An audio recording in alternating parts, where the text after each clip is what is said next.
Hey, hey, and welcome along. Today, we're going to be doing 5 potent questions that correlate with 5 stages on the journey of spiritual awakening. So, as always, I would love to hear your thoughts on this, how this resonates with your journey, and let me know in the comments. And if you're watching the replay, hashtag replay, and hit me up and let me know. So, stages on the journey of spiritual awakening.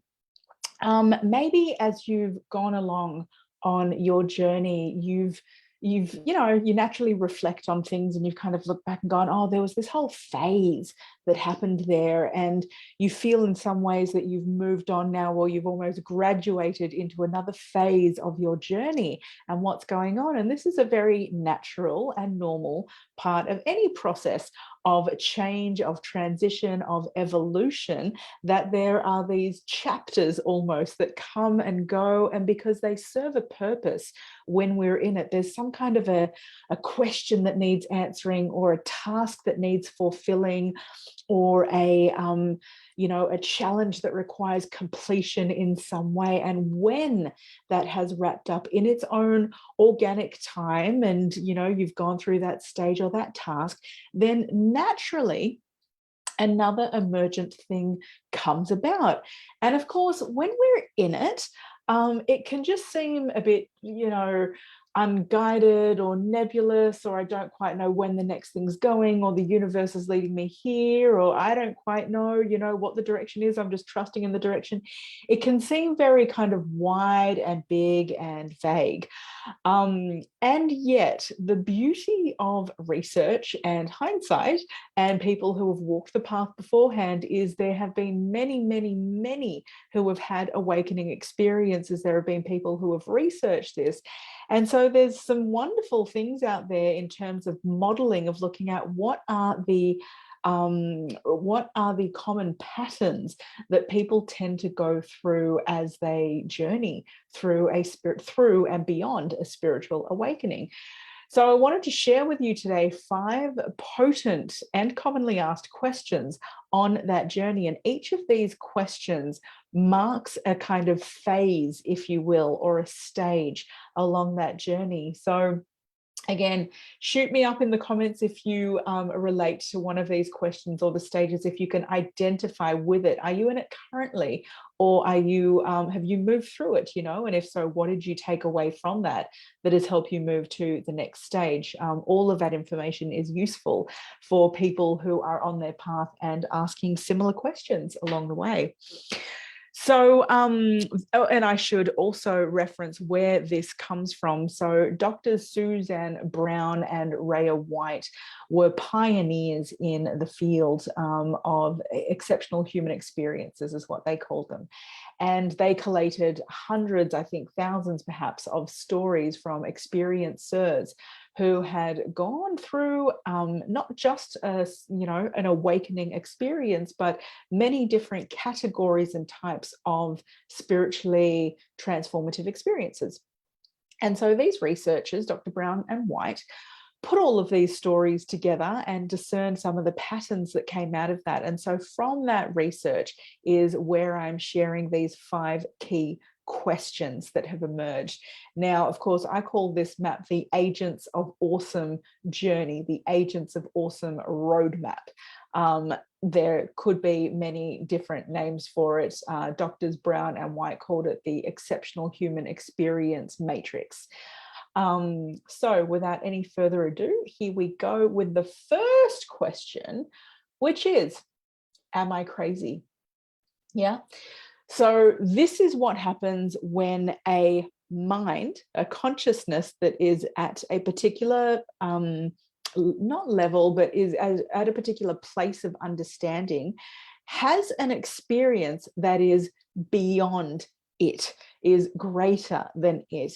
And that functioning consciousness here can't fully compute what has happened with this greater awakening, the greater experience, the greater aha, the greater revelation, right? The spiritually transformative experience.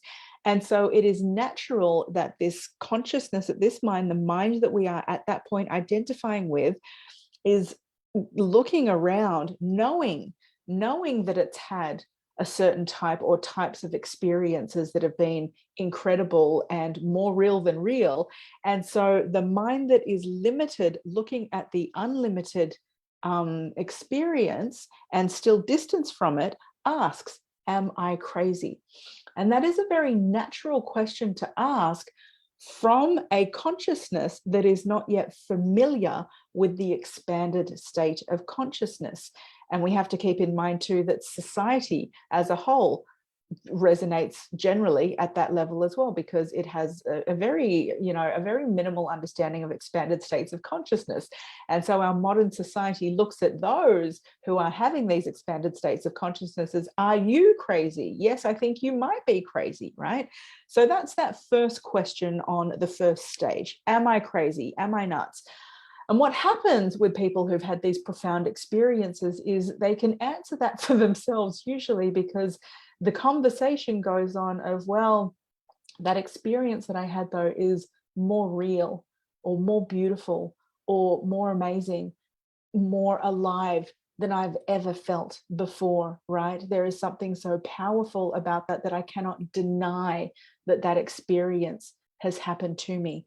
And so that in itself leads the mind, the limited consciousness at this point, to say, okay, I am not crazy, but then what, right? And now we jump into the second stage of the awakening process, which is the question, where can I find the truth? And so now begins a different type of journey, right? Now we've gone into the adventurer, inquirer, investigator. Now our mind has opened to the possibility that we are something more than our limited constructs and selves, right? So now we need answers. So this is where we start doing things like talking perhaps to other people about it, watching a bunch of YouTube videos on particular topics related to what we have experienced, looking for research or understanding anything, books, anything that is out there that can help us understand. Some people might go to, go to a psychic because they recognize that maybe that person has some abilities that can answer something about what happened to me. So the quest begins at this stage to answer the question, what happened? What did I go through? What is the truth of that experience, right? So as we go on, and you might dive into quantum physics at that point and go watch some, go to some retreats, or, have these other experiences that start to expand, right? This is a very, very rich learning phase, and we can become like sponges here where we're just taking in, because now the mind is open to possibilities. So now we're just taking in all of this new information that has opened up to us that we weren't even aware of when we were back at the first stage, right? Didn't even know that this whole world existed of all this wonderful research and information that is out there, and new experiences, of course. So once that is satiated to some degree, right? Once we have in that second phase gone, okay, I understand what happened to me, I can kind of put it in context now.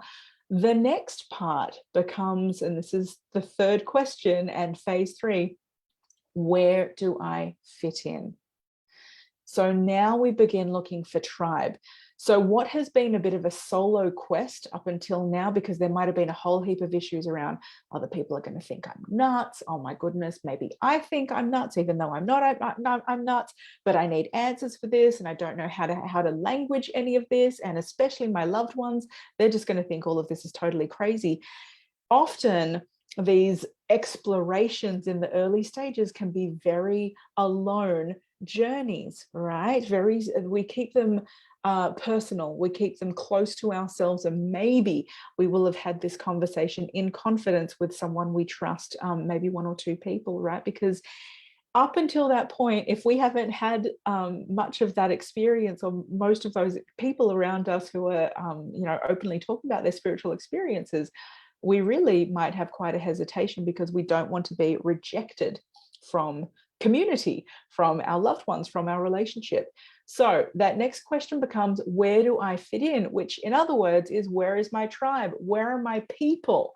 And so now begins the task and the quest of getting out there a little bit more, right? Joining experiencer groups, experiencer circles, going to events where other people might seem a bit weird, but hey, you've kind of been transformed and changed a little bit too, so it's not that weird anymore, but it can feel a bit unusual and uncomfortable because there's newness. But at the same time, there can be a feeling of homecoming because, finally, there's folks that just get it. They understand me. We're vibrating in a similar way. We're having these conversations easily, right? There is an ease and a flow that comes and a joy that comes with connecting with tribe. Then, as we now start to get comfortable, we realize it's normalizing the process now because there's other people out there that are actually a whole heap like us and on their active quest. The next question emerges now. This is the fourth question, which is, how do I share with others? And the reason this comes out is because you will realize by that point that you have been on a profound journey. Something in you has been changed, has been transformed. Perhaps it's been healed. And so there is a difference between where you were, who you were, and who you are now, and that emergent self that you are and that you are becoming. And so in that gap from where you were to where you are, there is something valuable that has occurred that, one, you have to process and understand. This is the gift, right? You have to understand what the gift has been of that experience. And sometimes a gift can be like a rose with thorns, right? It's not always the most pleasant kind of gift, even though there's beauty to it, but there can be some pain along the way, yeah? And this can often be the case with our awakening experiences because we have to let go of certain things or be challenged in ways to expand us further.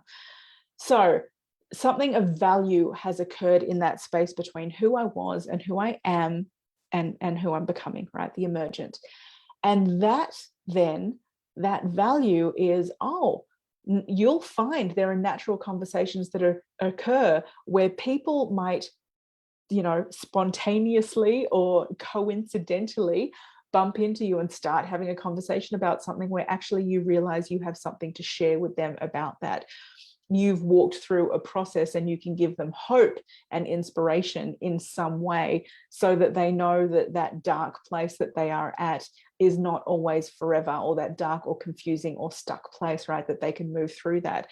So you start to learn the value in your gift and what you have.